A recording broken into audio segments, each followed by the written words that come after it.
Thank you.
This opportunity to have a moment of silence in their honor.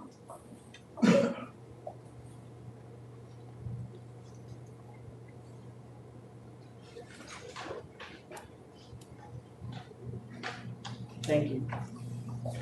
I have not gone anywhere, but I'm going to ask my team members, would they like to report something, if we've done anything in the community?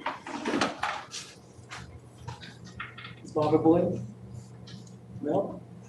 Ms. Hodge? No, but I can say congratulations to our football team for starting the year off as the winners. Great. Winning the first 2 games, so we Yeah. are definitely supporting them. And the Friday, another game coming up, so hopefully that we will be able to support them again. We'll be here. Hopefully, yeah. We're here. We'll be here. Keisha, would you like to? Just say again, congratulations to the football team. I did go to a soccer game. I really enjoyed that. But I would say to Coach Britton, he's doing a good job at school, making sure that everybody's staying safe during the activities that's being displayed after school. So hats off to Coach Britton. Yeah, it's been a time, so we just appreciate our county, our small county. I think we're doing some good things, trying to stay safe and trying to keep our children safe. So next on the agenda is approval of the agenda. May I have a motion? Madam Chair, Irish Pickett, make a motion that we approve the Hope County Board of Education monthly meeting agenda for 9/14/21. Thank you. May I have a second? I'll second. It's been moved and seconded to approve the amended agenda. Are there any questions? There being none, all in favor to approve the agenda, say aye. Aye. All opposed, the ayes have it, the agenda has been approved. Next on the agenda is spotlight on success. I'm going to yield to our awesome superintendent. Thank you, Madam Chair and members. This evening, we do have 2 items for Spotlight on Success. Our first presentation item is our Governor School students.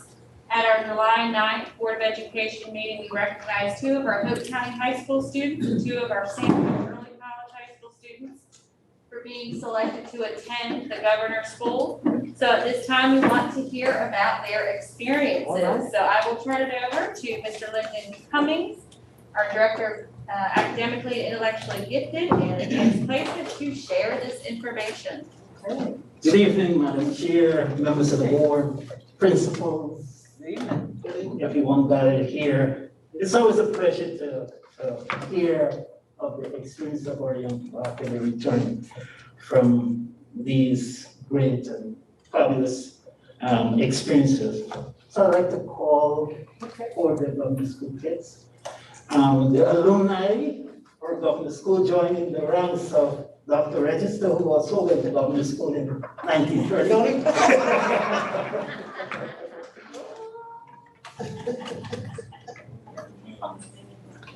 Oh, you guys can come from. We have Christopher Joe, who went for instrumental music, the trombone. Rebecca Hammonds, who went for math, and both of them went to East at Meredith College. Esmeralda, who went to Governor School West for English, and Amber Locklear, who went to Governor School West for math. I must apologize because first thing Christopher, when he came in, he said, I don't think I'm dressed properly. He came straight from band. So I told him don't worry about that.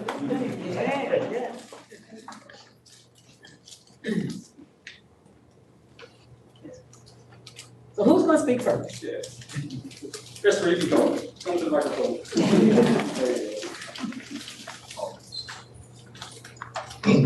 Oh, Kind of weird.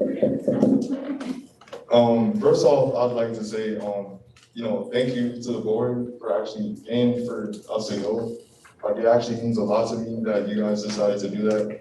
And I didn't realize how much I'd actually enjoy, going to governor's school.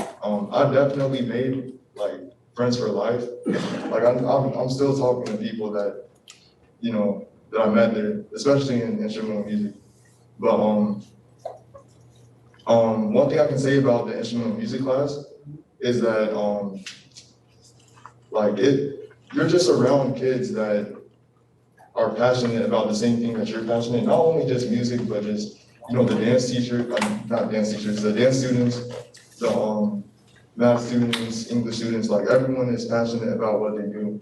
So it just feels like, it feels great to be there. One of the things that we did there was we went to so like inside the concert hall, we didn't actually perform inside there. All of our performances were outside because of COVID. But one of the things that we did was we basically reimagined a song. So you can take any song that you know. Like, does everyone know like the Aladdin song? Like, I can show you the world. Like, that song. So everyone knows what that means, right? Like, I can show you, how wonderful the world is, or else you can sort of change that to mean something different. Like, I can show you how, bad the world is, or I can show you. Y'all get what I'm saying, right? Yeah. But yeah, that was really fun, and it really made us, be creative. Like, a lot of the stuff that we did was more about creativity and actually not, playing every single note on the page, or, just being confined to just looking on a piece of paper and playing music. It was more than that. And that's probably the thing that I enjoy the most about instrumental music.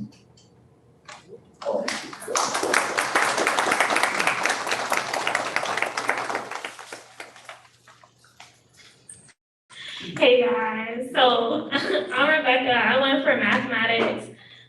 We studied 3 subjects, combinatorics, which was basically like rearranging something that was already like organized. If you start with something, you organize it and figure out how many ways you can rearrange it. We also taught about infinity. In the end of the class, I guess the point our professor was trying to get us to understand was that omega would be the same as omega to the omega power. And yeah, it was kind of funny. And then I'm having a brain fart. Oh my goodness. Okay.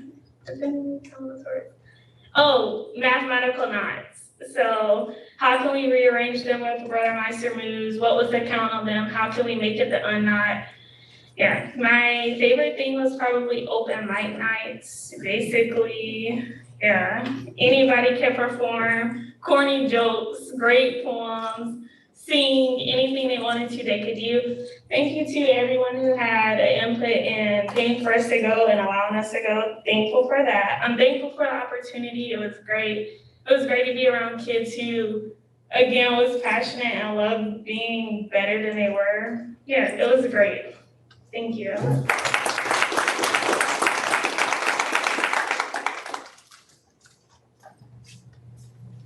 Hi, my name is Amber Locklear. I went to Governor School West for mathematics. I would, like everyone else, I'd like to thank you all for paying for that experience. It was a wonderful experience, once in a lifetime type deal, and it was honestly just really fun. I think the first thing I noticed when I come to Governor School was the environment. It was very inclusive. People weren't afraid to say that they liked math. And that's one of the biggest things that I noticed. First off, I mean, teachers and students alike just shared this passion for everything that they did. I think another thing that really stood out to me was the teachers themselves. They were just great. I mean, they were professors in their field and they had their passions and they really wanted to share them with us.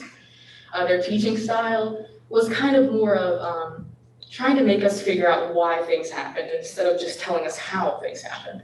And that was really it was a new take and it was really nice to understand, especially with math. Sorry. There was, talking to like all these people, because I mean, it was all around North Carolina, it really made me realize that we needed a better STEM program here. Because my math peers were talking about how they had taken one or both of the AP calculus courses in their junior year, which meant in their senior year, they were eligible to complete the AP courses for physics with calculus. That gives them a greater advantage when it comes to college admissions, especially in the top colleges. It was kind of disappointing for me to see that because I hadn't even taken pre-calc at that point. I have always completed school at the highest levels. I mean, I had never felt as if I was behind, and that feeling that made me feel behind, and that's something I've never felt before. And feelings aside, it gives them a greater advantage when it comes to college admissions, and that's something that I feel like should be improved, especially in the early college. Overall though, despite that, it was a really great experience. I got to meet so many new people and make so many new connections. And like Christopher said, I still talk to quite a few of the people I met there. It was a great experience and I'm really glad you guys let me go. Thank you.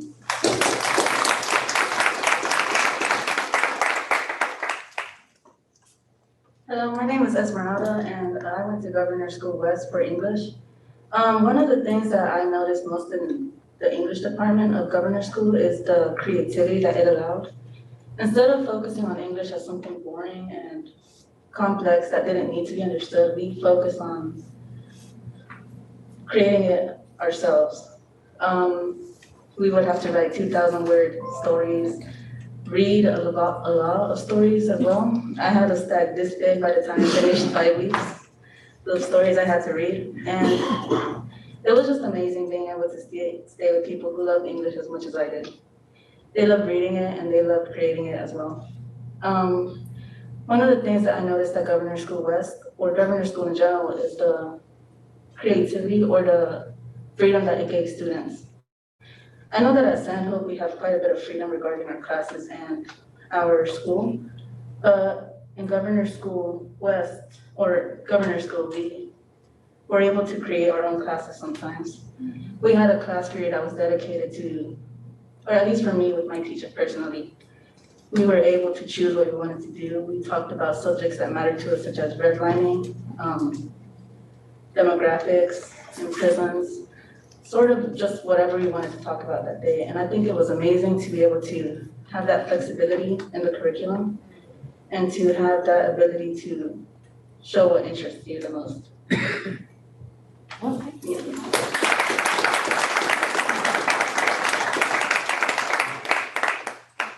So I want to say thank you. I was talking with Christopher when he came in, and this is the most I've ever heard Christopher speak. And I know, I said to him, Governor School has done something. So it's amazing to give our students these opportunities to be able to, communicate with other kids of their caliber. So thank you guys, and you did an awesome job. Thank you.